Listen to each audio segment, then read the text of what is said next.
Bonjour et bienvenue dans cette émission consacrée à la qualité de l'air intérieur, l'air de nos maisons, celui que nous respirons, un air qui, vous allez le voir, est en train de devenir un véritable enjeu de santé publique. Pourquoi aujourd'hui l'air intérieur devient-il plus pollué parfois que l'air extérieur?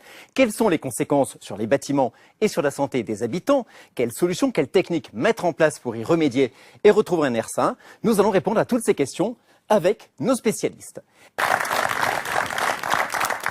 Alors, Cédric Simonin, vous êtes directeur du développement du groupe Vivialis, constructeur de maisons individuelles. Alors, on a parlé du cas général des pathologies que rencontre fréquemment dans l'exercice de sa profession Monsieur Lamy. Vous avez l'habitude, vous, de construire des logements neufs. J'imagine que le problème de la ventilation et de l'air intérieur se pose aussi. Alors, le problème, il se pose, mais bizarrement, c'est pas une préoccupation du client final. Il y a une multitude de préoccupations lorsqu'il achète un logement, mais la préoccupation de la qualité à l'air, c'est pas quelque chose sur lequel il est sensibilisé immédiatement. Est-ce que la réglementation est là pour vous aider à apporter des solutions et à convaincre vos clients de la nécessité d'une bonne ventilation? La réglementation et les nouvelles réglementations thermiques se sont focalisées sur une performance thermique, au détriment du confort. Le confort thermique, ce que j'appelle le confort d'été, le confort acoustique, parce que lorsqu'on fait des bâtiments, et un peu plus dans le collectif, on a un système de caisse de résonance, et enfin la qualité à l'air. Ça n'a pas du tout été pris en compte. Alors ça vient, petit à petit, il y a une prise de conscience, mais c'est encore timide. Qu'est-ce que vous faites pour les convaincre, les intéresser à ce problème? C'est difficile parce que le constructeur de logement, il n'a pas de légitimité à parler de santé, on va dire. Ça doit être initié d'abord par le corps médical. Donc on essaie de les sensibiliser, mais le discours est compliqué. Le discours est extrêmement complexe, parce qu'il y a tellement de critères dans l'achat d'un bien immobilier. Appuyer sur ce critère-là, c'est compliqué. Et imaginez maintenant, vous mettez à la place de quelqu'un qui est en train de vendre un bien, le commercial, il va vanter les mérites d'un bâtiment dit nouvelle génération, je vais l'appeler comme ça, en disant oui mais c'est super, c'est génial, c'est l'avenir, vous consommerez moins, mais par contre pour la santé, c'est un petit peu moyen. Le discours, il est compliqué à tenir. Pour résumer, vous dites pour l'instant, donc la réglementation est un peu inexistante sur ce sujet, même elle aggrave la situation.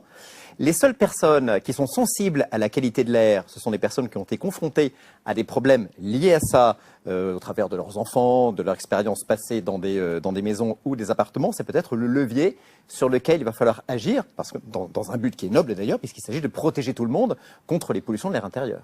Oui, puis les gens seront plus enclins à aller dans cette direction, parce que vous savez que motivation importante à mettre la main au portefeuille, parce que c'est quand même le nerf de la guerre, parlons-en, c'est un, la sécurité, et deux, la santé. Et d'autant plus la santé de ses enfants. Donc là, on est prêt à entendre un discours ou à écouter ce discours si tout d'un coup on vient à dire attention, il peut y avoir des risques. Voilà. Merci beaucoup Cédric Simonin.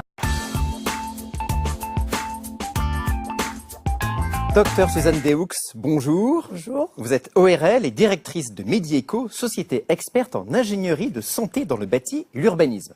Alors, on vient de découvrir dans le reportage une centaine de polluants, des polluants qui viennent de l'extérieur, des polluants surtout produits à l'intérieur, parfois en concentration 5 fois supérieure à l'intérieur qu'à l'extérieur. Quels sont les risques pour la santé de tous ces polluants d'une mauvaise qualité générale de l'air intérieur ?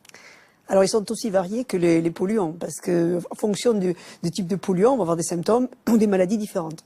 Commençons d'abord par les microbes, les virus. Le virus de la grippe, c'est vrai qu'un bâtiment avec un air qui n'est pas suffisamment renouvelé, il va y avoir une augmentation de la contagiosité de la grippe. Un membre de la famille revient, il a la grippe, si le bâtiment est mal ventilé, toute la famille peut l'attraper beaucoup plus facilement. Les concentrations seront plus élevées. Donc, ce problème-là. Ensuite, on en a parlé, les problèmes allergisants, les symptômes allergiques.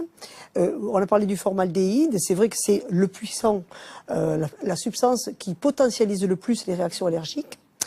Il faut savoir quand même qu'on a à peu près, suivant les tranches d'âge, entre 15 et 20% de la population qui est allergique. Donc, quand même, c'est un ça touche, phénomène non en pleine expansion. En On expansion. peut vraiment dire que l'augmentation de ces allergies est liée pour partie à la dégradation de la qualité de l'air intérieur?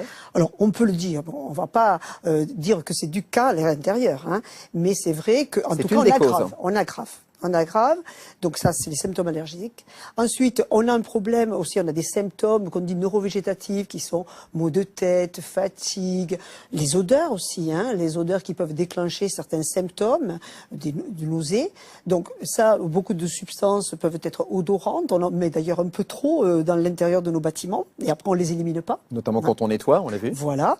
Ensuite, on a aussi des baisses de performance. Quand vous êtes dans un air confiné, vous avez l'impression quand même qu'il vous manque un petit peu d'air pour faire fonctionner vos neurones. Donc ça, c'est mesurable, hein. Et puis, bien sûr, on a des pathologies graves du style cancer, par exemple avec le radon, qui est le responsable en France de 2000 cancers du poumon. C'est quand même beaucoup, c'est autant que le tabagisme passif, Je crois pour que lequel on a réglementé. Ce radon, il faut s'arrêter 30 secondes. Donc c'est ce gaz qui est émis naturellement par des roches qui vient du sous-sol, notamment dans les régions granitiques, hein, la Bretagne, le Massif central. Il s'accumule dans les maisons dont l'air n'est pas renouvelé au lieu de se disperser dans l'atmosphère. Absolument. Donc le radon est quand même le polluant majeur au niveau de l'impact sanitaire, au niveau quantitatif. Ensuite, bon, il y a le benzène, qui est aussi un cancérogène, qui nous vient surtout de la combustion, on l'a vu, de la combustion et de l'air extérieur. Donc, bon, on a tout un cocktail, bien sûr, de polluants avec des effets variés sur la santé. C'est pas très rassurant. Non. Est-ce qu'il y a des personnes qui sont plus exposées que d'autres au sein du foyer? Bien sûr, les plus jeunes, les enfants qui sont en voie de développement, qui ont leurs alvéoles pulmonaires qui se multiplient, qui ont leur surface pulmonaire qui se multiplie pour atteindre à l'âge adulte 70 à 80 mètres carrés de contact entre l'air et le sang. Il est évident que s'ils respirent régulièrement des molécules qui vont faire des réactions inflammatoires, au lieu d'avoir une surface pulmonaire aussi importante, ils en auront un petit peu moins. Donc on impacte vie entière leur capacité respiratoire. Et bien sûr, les personnes âgées, toutes les personnes qui ont déjà des symptômes, surtout respiratoires, on va aggraver leur pathologie. C'est une menace invisible. Oui. Monsieur Lamy le disait, on n'en a pas conscience. Est-ce que, enfin, il y a un signe, c'est l'apparition de moisissures, de papier peint qui se décolle. Est-ce que quand ça arrive, est-ce que c'est pas déjà trop tard? Est-ce qu'on n'a pas eu le temps d'avoir déjà un impact négatif sur la santé? C'est sûr, parce que souvent, les moisissures, d'ailleurs, quand on les voit, c'est déjà peut-être un peu tard, parce que des fois, on a des moisissures, on a l'odeur de moisi, on ne voit pas encore les moisissures, parce qu'elles sont derrière un placard mal ventilé, parois froides et mauvaise ventilation. Elles peuvent être derrière un papier peint, hein, après un dégât des eaux par exemple. Et là, on a l'odeur comme premier signe, mais après, quand on les voit, c'est vrai qu'il y a possibilité de libérer des spores dans l'air, et à ce moment-là, ce sont ces spores-là qu'on va pouvoir inhaler.